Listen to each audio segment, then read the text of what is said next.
Hello. So, we got part 2 of the restoration of this one. So I've got 2 restorations going on at the same time. I've got this Casali 48 bass from the 1940s. I've taken the grill cloth off there. Keep that for a minute. And I've got the Galanti, so I've got 2 going on at the same time. So what I'm going to do, I think Dimitri asked if I could do some different playlists for different things, so I've put some playlists up for different projects so that people can keep track of which one is which. So on this one, what I've done, I've collected all the reeds that fell out, and I've now arranged them, there we go, just here, in order, so they're ready for cleaning all the wax off, getting all the reeds cleaned up as well as I can. So what I've done, I've organised them into 2 rows. So you've got because it's a tremolo tuned accordion, so you've got the standard pitch and then you've got the higher pitch of reeds to get the tremolo. So I've just marked it H and L, so worked out which is which is H, which is L. So for the higher pitch tuned and the standard pitch ones, I call it H and L. So I've worked out what side of the accordion reed block was which, and then I've set the reeds out according to whether they're the higher tuned or the standard tuned ones on my little bit of paper. The other thing I'm going to do is I'm going to mark each reed with a little scratch with my little scratcher, so that I know which was the outside, so which way up it went. So when I put them back in again, I want them to go back in the same way, and the reason for that is just to keep everything consistent. So if you take the reeds out of a reed block, those reeds would have been put in and tuned when they made the accordion, and then when you take them out, if you put them upside down, it's a possibility that you might end up having to do more tuning because of the way that the acoustics work of the reed block and the way the reeds are working. So if you take the reeds out and just mark out which was the top side of the reed plate and put it back in the same way, there's a likelihood that you can reduce the amount of tuning you've got to do because you're starting from a good place. So I'm going to mark all these reeds with a little scratch. And so what I'll do, I'll clean everything up, I'll clean up the reed block, and I'll revolve the reeds, and I'll wax them in. So on the next little video I'll show some progress on that on the next clip. Just a little update. So I have cleaned all the reeds. I put them through an ultrasonic cleaner. I used a warm water, a touch of fairy liquid in the ultrasonic cleaner, and then thoroughly dried the reeds and wiped them off afterwards. They've cleaned it really well. And the next step, I've also here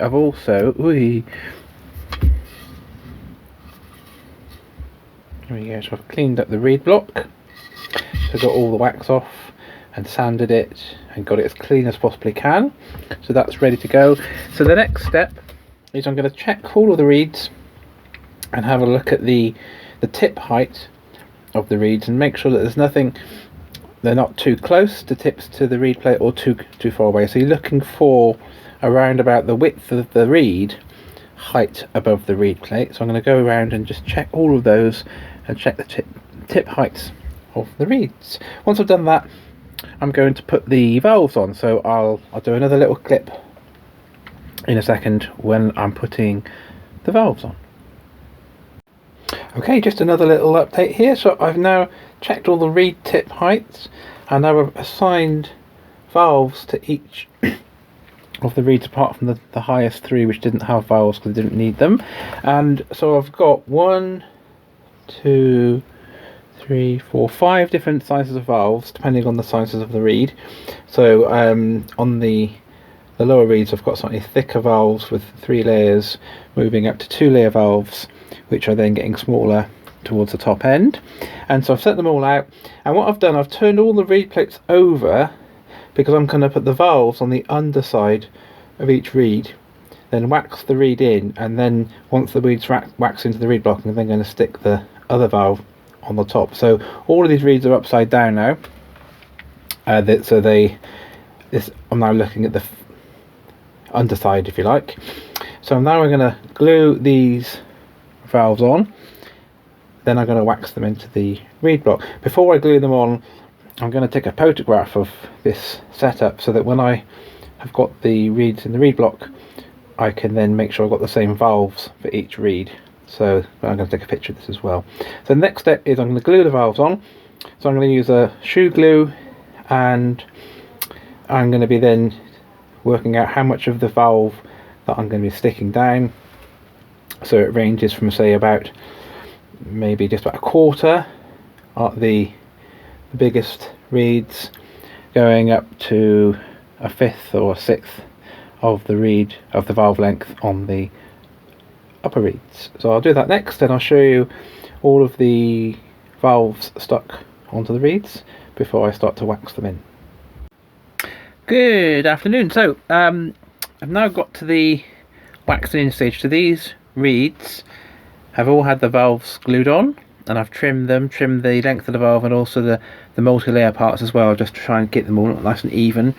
So there's, I think, 5 different lengths of valves altogether on this little reed set. So I've got my 2 different sets, high and the lower tuned reeds.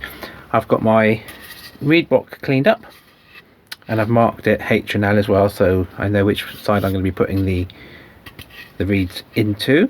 And then what I've also got over here is a wax heater. Now this is, I used to do it on the, you can't even see me now, I used to do it on the hob with a pan and heat it up, which is pretty good, but it does make an awful mess, and my wife didn't really like it that much because it just made the cooker all waxy and a bit messy, and it just got, and it did smell a bit wax when it heated up. Anyway, so I've got my accordion wax, which is this stuff. It's got to be accordion reed wax, not just beeswax. It's got rosin in it as well, and I've got it heating up in a little wax heater. This is actually a wax heater for waxing your legs.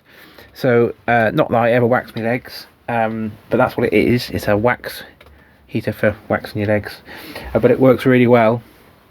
Just set it to a temperature which gets the wax just at the right consistency, so it's nice and fluid but not smoking. If it starts to smoke, you've had it, the wax is knackered, you have to start again. So I've got that wax heating up, and I've got a little brush, and I'm now going to start waxing in the reeds. So when I wax in the reeds, I've done these videos before on waxing the reeds, so I won't really go into too much because I have done it before, but I'll do a couple just to show again. So what I'm going to do, I'm going to get my wax. I'm going to do a little thin layer on the first chamber all the way around. I'm going to pop the reed in, press it down, and then go and just give it an extra little coating of wax around the edges, and then move on to the next one.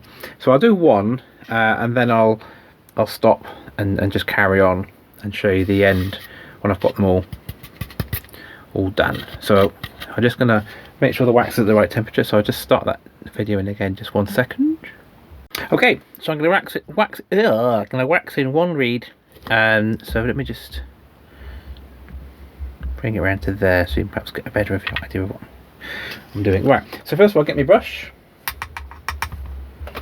and I'm just going, which one do I do it? That way. So I'm just going to put a little very thin coating just around on the sides of the reed chamber. It's just got to be nice and careful with this, and then also across the top. So I'm going to get the first reed, I'm going to flip it over because the valve is going to be on the bottom. I'm going to put the top reed on, so I'm going to push it down nice and firmly, and then I'm going to go around that reed and just give it a very nice seal of wax. Now this is something you just have to do really carefully, so there's no point rushing it, making a big old mess. You just end up regretting it. So it's just very careful, very steady, and just as neat as you possibly can. And then I've gone around the sides and just do a little bit across the top, and that one's in. There we go. So that first reed is nicely waxed in. So what I'm going to do now, I'll do a second one just to show.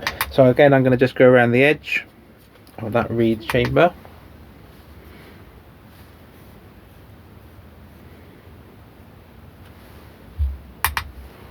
including the top, all around all the sides. Flip the reed over, center the reed over that chamber, press it down so it's nicely seated, and then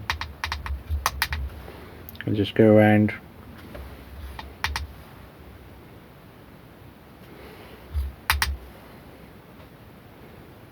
all the sides with my fine brush. Yeah, nice and neat.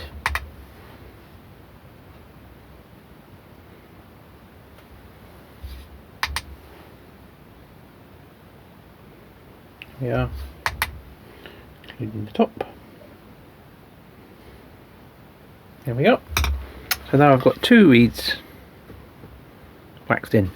So I'll just finish off the job, go right along the chamber. Well, one thing I didn't do, which I will do, if you put a bit of tape all the way across here, I'm going to do that next, it means that you can just wax them without getting the wax on this top bit. And so when you've finished, take the tape off and it's nice and clean. So actually I didn't do that, so I'll put some tape on there, and that'll protect this edge from getting wax in. You can take the tape off, it looks nice and clean. Right, I'll finish all of that and I'll show you what it looks like in a sec.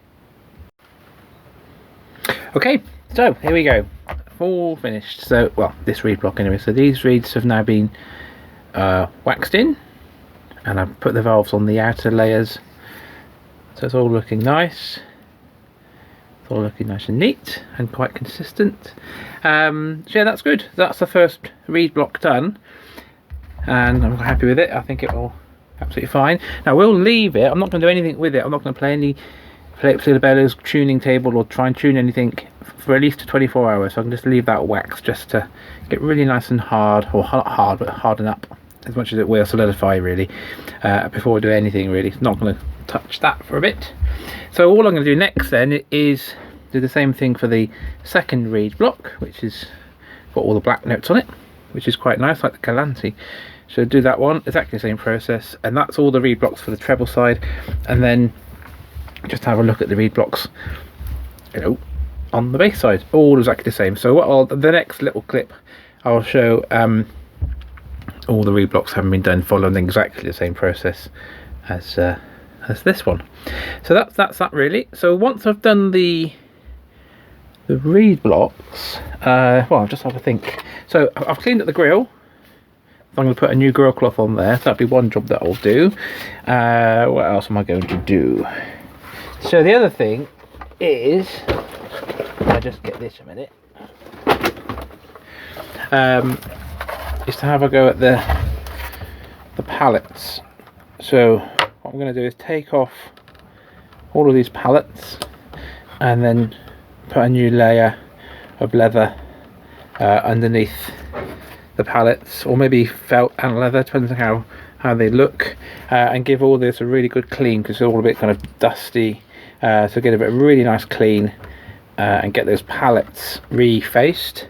That'd be great. And so once I've done all the reeds and done the pallets, and I'll also have a look at ones on the bass side, then it's going to have quite a lot of it done really. I'll be doing a new bellows gasket and checking the bellows for leaks, and then it will be finishing off the tuning, and seeing how it plays. So yeah, so I feel quite good now that it's moving on. Got this reed block finished, so now I'll get cracking on the other reed blocks. Okay, that's it. This is number 2 on the Casali 48 bass accordion. There we go.